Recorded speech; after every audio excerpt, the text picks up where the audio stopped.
അറിയിക്കുന്നു മരണത്തിന്റെ വാർത്തകൾ.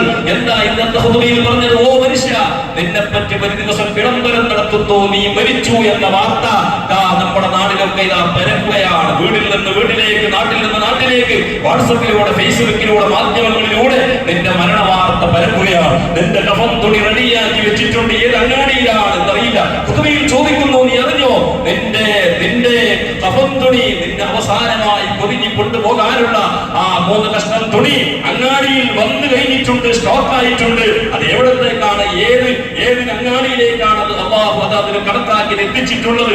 എവിടെയോ നമ്മളെ കാത്തു നിൽക്കുന്നു. അങ്ങനെ നിന്റെ കഫൻ തുണി വരുന്നു. നിന്റേതായിരിക്കുന്ന ആളുകൾ നിന്നെ എല്ലാം കുളിപ്പിച്ചുകൊണ്ട് നിന്റെ നന്മകളും തിന്മകളും എല്ലാം നിനക്ക് മനസ്സിലാകുന്ന ലോകത്തേക്ക് നിന്നെ കൊണ്ടുപോവുകയാണ്. അവിടെ നീ സന്തോഷവാനായിക്കൊണ്ട് നിന്റേതായിരിക്കുന്ന സൽക്കർമ്മങ്ങൾ കണ്ടുകൊണ്ട് സന്തോഷിക്കുന്ന മനുഷ്യ, നിനക്കാണ് അല്ലാഹു റഹ്മത്ത് ചെയ്യട്ടെ എന്ന ഒരു പ്രാർത്ഥനയോടെ തങ്ങൾ തുടങ്ങിയ ഖുതുബയുടെ ഒരുപാട് പോയിന്റുകൾ നമുക്കറിയാം എന്താണെന്ന്. ഇന്നത്തെ ദിവസം നമ്മളൊരു മരണം കണ്ടവരാണ്. നമ്മുടെ ജമാഅത്തിൽപ്പെട്ട ഒരു ചെറുപ്പക്കാരന്റെ മരണം ഇത് നമുക്ക് ഇബറത്താണ്, ചിന്തിക്കാനുള്ള പോയിന്റുകളാണ്. കമ്മിൻ സ്വഹീഹിൻ മാത മിൻ ഗൈരി ഇല്ലതി വകമ്മിൻ മരീദിൻ ആശ ഇദാ ദഖറൻ നിലാദഹി എന്ന മഹാകവി പാടിയതുപോലെ എന്താ മഹാനവരുകൾ പറയുന്നത്? ഓ മനുഷ്യ, എത്രയാണ് രോഗിയായി കിടക്കുന്ന മനുഷ്യർ നമ്മുടെ ജമാഅത്തിനില്ലേ, നമ്മുടെ കുടുംബത്തിനില്ലേ? 1 മാസമല്ല, 2 മാസമല്ല, കൊല്ലമല്ല, 5ഉം 10ഉം കൊല്ലമായി മരിക്കും മരിക്കും മരിക്കും മരിക്കും മരിക്കും എന്ന് ജനങ്ങളെല്ലാം ഇങ്ങനെ കാത്തു നിന്നിട്ടും മരിക്കാതെ ഇതാ രോഗിയായി വീട്ടിൽ നരക ജീവിതം പോലെ പ്രയാസപ്പെടുന്ന എത്ര രോഗികളുണ്ട്. അല്ലാഹുവൊക്കെ ശിഫ നൽകട്ടെ.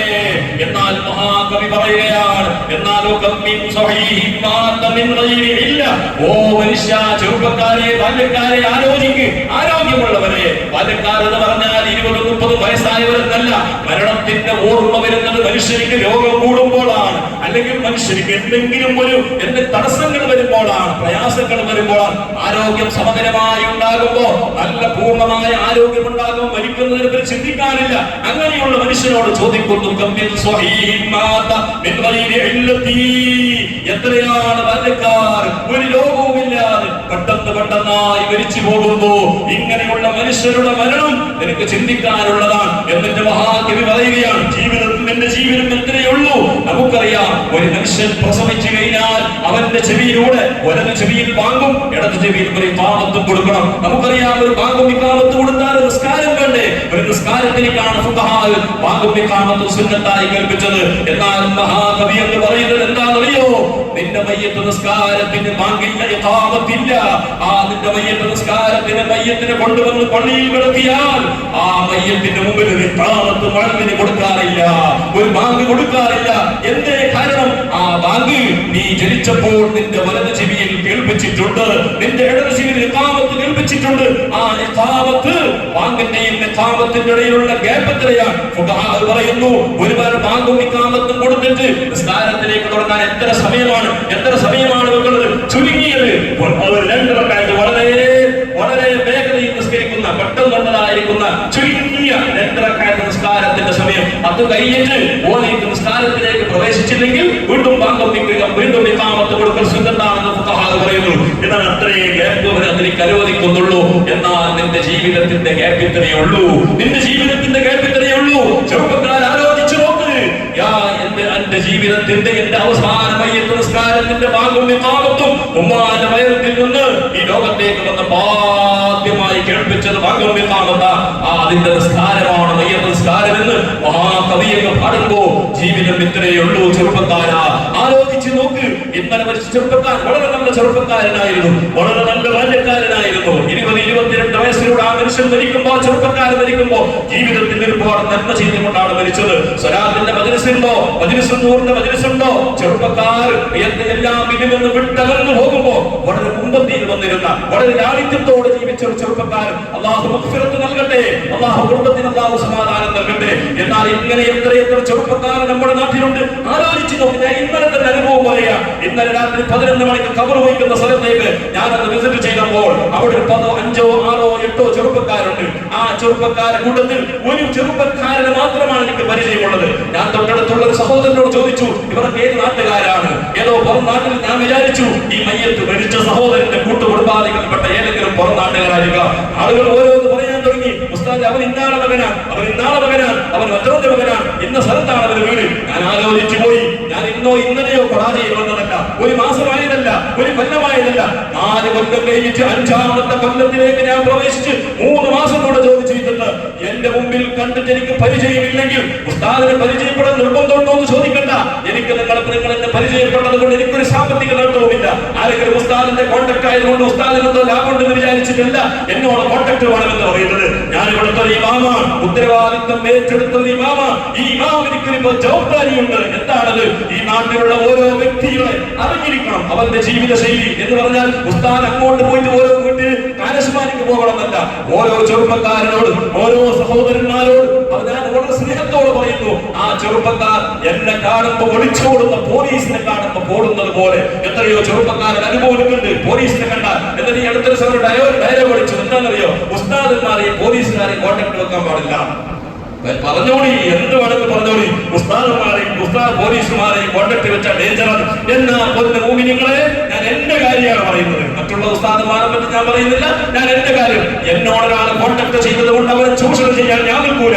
അവന്റെ കീശിൽ പൈസ ഉണ്ടോ, അവൻ കോടീശ്വരനാണോ, അവൻ പൈസ ഉണ്ടോ, അവനിൽ നിന്ന് കടം വാങ്ങാനോ, അവനിൽ നിന്ന് മറ്റുള്ളതായിരിക്കുന്ന എന്തെങ്കിലും ലാഭത്തിന് വേണ്ടി എന്തെങ്കിലും ഐറ്റം ചോദിക്കാൻ എന്നെ കിട്ടൂല. ഞാൻ നിങ്ങൾ എന്നോട് കോൺടാക്ട് വേണമെന്ന് പാചകക്കാരോട് പറയുന്നതിന് നിന്റെ ജീവിതം മനസ്സിലാക്കാൻ, നിന്നെ എനിക്ക് മനസ്സിലാക്കണം.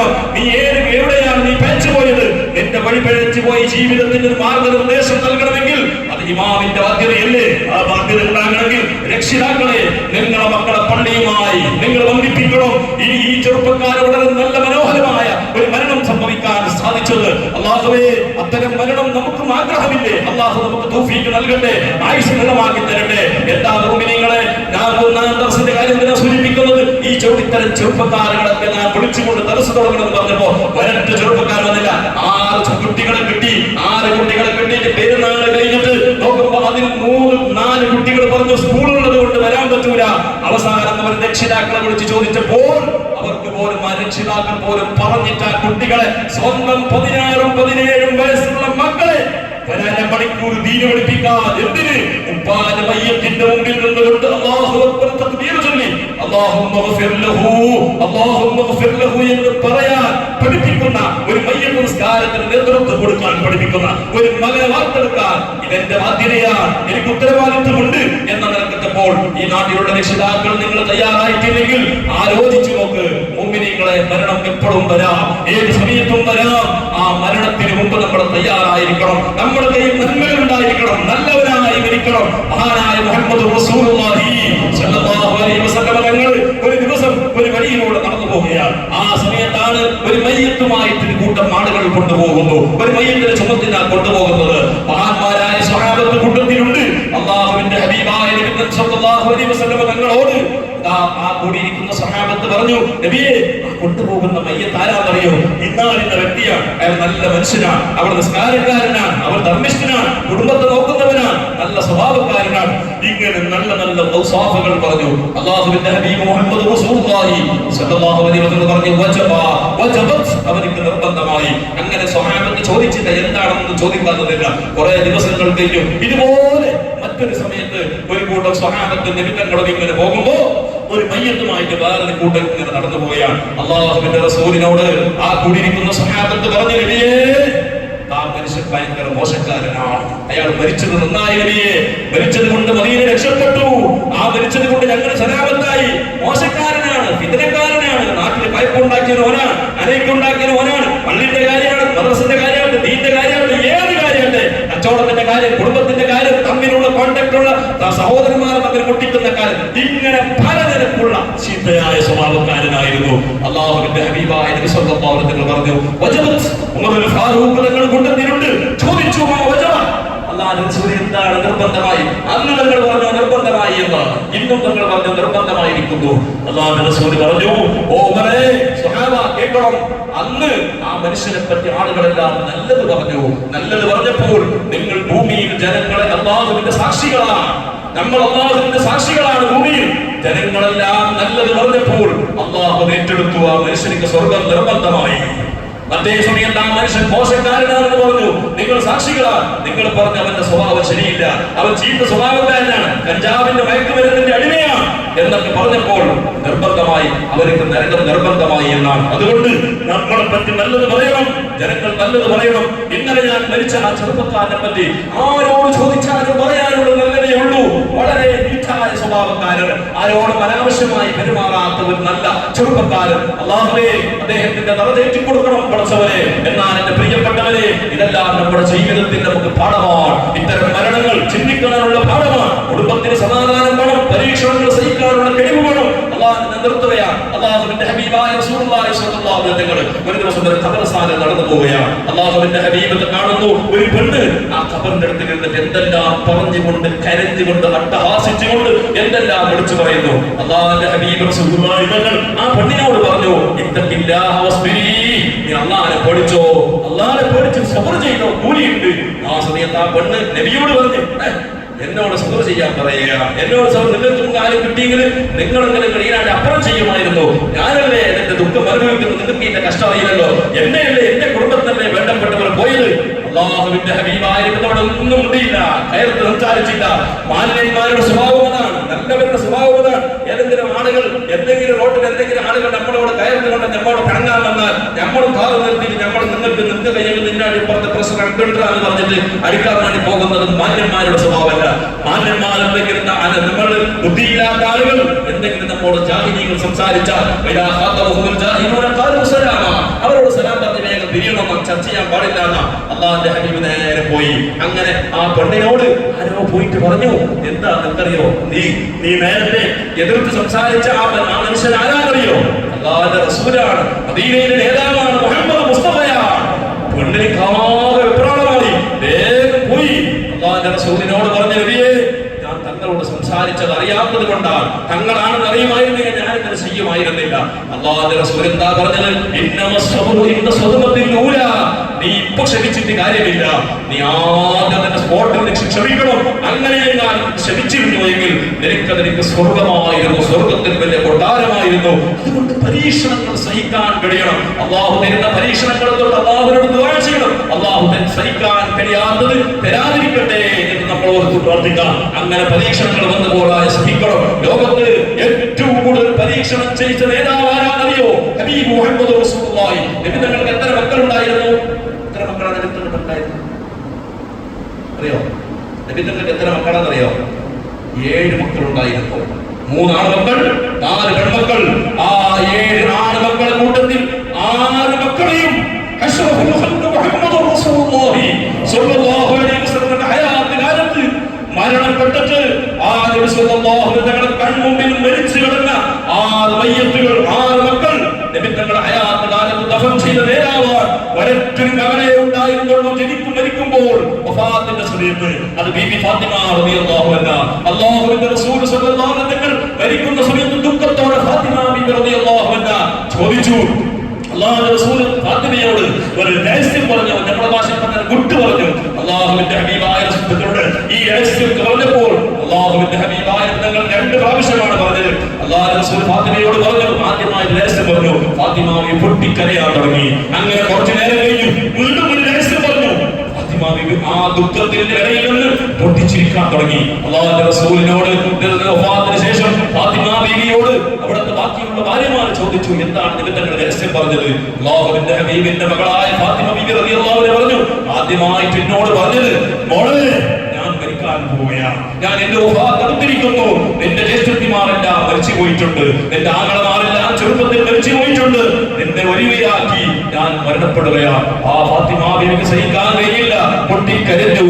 ഒരൽപ്പം കഴിഞ്ഞപ്പോൾ അല്ലാഹുവിന്റെ ഹബീബായ നബി തങ്ങൾ ഫാത്തിമയോട് രഹസ്യം പറഞ്ഞു. മോളെ എന്താ പറഞ്ഞത്? എന്റെ വഫാത്തിന് ശേഷം എന്റെ കുടുംബത്തിൽ നിന്ന് ആദ്യമായി എന്നിലേക്ക് ചേരുന്നത് നീയാണ് മോളെ എന്ന ആ രഹസ്യം പറഞ്ഞപ്പോൾ ഫാത്തിമ നബി സന്തോഷത്തോടെ ചിരിച്ചു എന്ന് ചരിത്രം പറയുമ്പോൾ ഇത്രത്തോളം പരീക്ഷണം ചെയ്യിച്ച ലോകത്തിന് നേതാവുണ്ടോ? അത് മുഹമ്മദ് റസൂലുള്ളാഹി. അതുകൊണ്ട് ആരും വിചാരിക്കേണ്ട പരീക്ഷണം വന്നപ്പോൾ ഓരോ കിട്ടേണ്ടതാണ്, ഒരാക്കിയത് കിട്ടിയില്ല എന്നൊന്നും പറയണ്ട. ഇതെല്ലാം ദുനിയാവിൽ അല്ലാഹു തരുന്ന പരീക്ഷണങ്ങളാണ്. ആ പരീക്ഷണങ്ങൾക്ക് കൂലി വേണോ? ക്ഷമ കഴിവുകൊള്ളണം. അല്ലാഹു നമ്മുടെ സാധനങ്ങളിൽ പെടുത്തട്ടെ. അല്ലാഹുവേ, നമ്മുടെ കുടുംബത്തിന് നിത്യവും അപകടകരമായിരിക്കുന്ന പെട്ടെന്നുണ്ടാകുന്ന മരണങ്ങൾ തന്നുകൊണ്ട് പരീക്ഷിക്കല്ല റഹ്മാനെ. അല്ലാഹുവേ ഞങ്ങൾക്കും ഞങ്ങളുടെ മാതാപിതാക്കൾ ഞങ്ങളുടെ ഭാര്യ സന്താനങ്ങൾ എല്ലാവർക്കും ദീർഘായുസ്സും ആഫിയത്തും നൽകണം റഹ്മാനെ. പെട്ടെന്നുണ്ടാകുന്ന മരണങ്ങളെ തൊട്ട് അപകട മരണങ്ങളെ തൊട്ട് നീ കാക്കണം റഹ്മാനെ. അല്ലാഹുവേ മരിച്ചുപോയ കുടുംബത്തിന് നീ സമാധാനം സന്തോഷം നൽകണം റഹ്മാനെ. അല്ലാഹുവേ സബർ ഉൾക്കൊണ്ടുകൊണ്ട് ആ സബറിന്റെ പൂർണ്ണമായ പുണ്യം കരസ്ഥമാക്കുന്ന ഭാഗ്യവാന്മാരിൽ ചേർക്കണേ റഹ്മാനെ. അല്ലാഹുവേ നാടിന്റെ നാനാഭാഗങ്ങളിലൂടെ പലതരത്തിലുള്ള അപകടകരമായിരിക്കുന്ന രോഗങ്ങൾ കടന്നുകൊണ്ടിരിക്കുന്ന പനികളും മറ്റുള്ള വൈറസുകളും നമ്മുടെ കടന്നുകൊണ്ടിരിക്കുകയാണ് റബ്ബേ. അല്ലാഹു നീ കാവലാണ്. ഞങ്ങൾ എത്ര സൂക്ഷിച്ചാലും എത്ര ജാഗ്രത പാലിച്ചാലും നീ കണക്കാക്കിയത് വരിക തന്നെ ചെയ്യും പടച്ചോനെ. അല്ലാഹുവേ ഞങ്ങൾക്ക് നീ ശർറായ വല്ലതും കണക്കാക്കിയിട്ടുണ്ടെങ്കിൽ ഈ ദിവസത്തിന്റെ മാസത്തിന്റെ കൂടിയ മുമ്പിലുള്ള ആമീന്റെ വർഗത്ത് കൊണ്ട് നീ തട്ടിക്കളയണേ അല്ലാഹ്. ഞങ്ങളെയും ഞങ്ങളുടെ മാതാപിതാക്കളെ ഞങ്ങളുടെ പിഞ്ചുമക്കൾ ജീവിതത്തിൽ ഞങ്ങൾ ഏറ്റവും കൂടുതൽ സ്നേഹിക്കുന്ന ഞങ്ങളുടെ മക്കളെയാണ്. ഞങ്ങൾ അധ്വാനിക്കുന്നത് കഷ്ടപ്പെടുന്ന നമ്മുടെ മക്കളുടെ ഭാവി ജീവിത സന്തോഷത്തിന് വേണ്ടിയാണ്. ആ മക്കൾക്ക് നീ മാരകമായ രോഗം തന്നുകൊണ്ട് പരീക്ഷിക്കേണ്ട റഹ്മാനെ. അപകടകരമായിരിക്കുന്ന ഒരവസ്ഥയിൽ നീ കണക്കാക്കേണ്ട റഹ്മാനെ. അവർക്കും നമുക്കും നീ ദീർഘായുസ്സും ആഫിയത്തും നൽകണം റഹ്മാനെ. അവരുടെ എല്ലാ സന്തോഷങ്ങളിൽ കൂടുവാനുള്ള ആയുസ് ഞങ്ങൾക്ക് നീ നീളമാക്കി തരണേ റഹ്മാനെ. അല്ലാഹുവേ ഞങ്ങളെല്ലാവരുടെ കച്ചവടങ്ങൾ ജോലികൾ ഏർപ്പാടുകൾ നീ ബർക്കത്ത് നൽകണേ അല്ലാഹ്. ഞങ്ങൾ നീ എല്ലാ നീ ഖൈറാക്കണം റഹ്മാനെ. ഞങ്ങളുടെ ജമാഅത്തിൽ നീ ബർക്കത്തും റഹ്മത്തും സന്തോഷവും ഏറ്റിത്തരണേ അല്ലാഹ്. പടച്ചവനെ നിന്റെ മഹത്തായ ഫضل കൊണ്ട് ഞങ്ങളുടെ പള്ളിയുടെ പണി എത്രയും പൂർത്തീകരിക്കാനും ഈ പള്ളിയിൽ കുറെ കാലം ഈ നാട്ടിലുള്ള മുഅ്മിനീങ്ങൾക്ക് ഇബാദത്ത് ചെയ്യുവാനുള്ള തൗഫീഖ് നീ നൽകണം റഹ്മാനെ. പടച്ചവനെ ഇതിനു വേണ്ടി സഹായിച്ച സ്നേഹിച്ച എല്ലാവർക്കും നീ അർഹമായ പ്രതിഫലം നൽകണേ അല്ലാഹ്. പടച്ചവനെ ചിന്തതിന്റെ ചെറിയതിന്റെ പറഞ്ഞതിന്റെ കേട്ടതിന്റെ ഇരുന്നതിന്റെ കൊടുത്തതിന്റെ കരുതിയതിന്റെ എല്ലാത്തിന്റെ മിഥുനഭാവം ഈ പള്ളിയുടെ ചുറ്റുഭാഗത്തും ഞങ്ങളുടെ കുടുംബത്തിന്റെ ബന്ധപ്പെട്ടവരുടെ മരിച്ചുപോയ മുഅ്മിനീങ്ങൾ മുഅ്മിനാത്തുകൾ ആരെല്ലാവരുടെ എല്ലാവരുടെ ഖബറുകളിലേക്ക് എത്തിച്ചു കൊടുക്കണേ അല്ലാഹ്. എല്ലാവരുടെ ആഖിറത്ത് നീ വെളിച്ചമാക്കണം റഹ്മാനെ. അവർക്ക് സ്വർഗ്ഗത്തോബാക്കി കൊടുക്കണേ അല്ലാഹ്. അവരെ ഞങ്ങളുടെ ജന്നത്തുൽ ഫിർദൗസിൽ ഹബീബുനാ സയ്യിദുനാ റസൂലുള്ളാഹി ഞങ്ങളോട് കൂടി ഒരുമിച്ചുകൂടാൻ നീ തൗഫീഖ് നൽകണം അല്ലാഹ്. ദുആകൾ സ്വീകരിക്കണം അല്ലാഹ്. ബിഹഖ് സയ്യിദുനാ മുഹമ്മദിൻ സ്വല്ലല്ലാഹു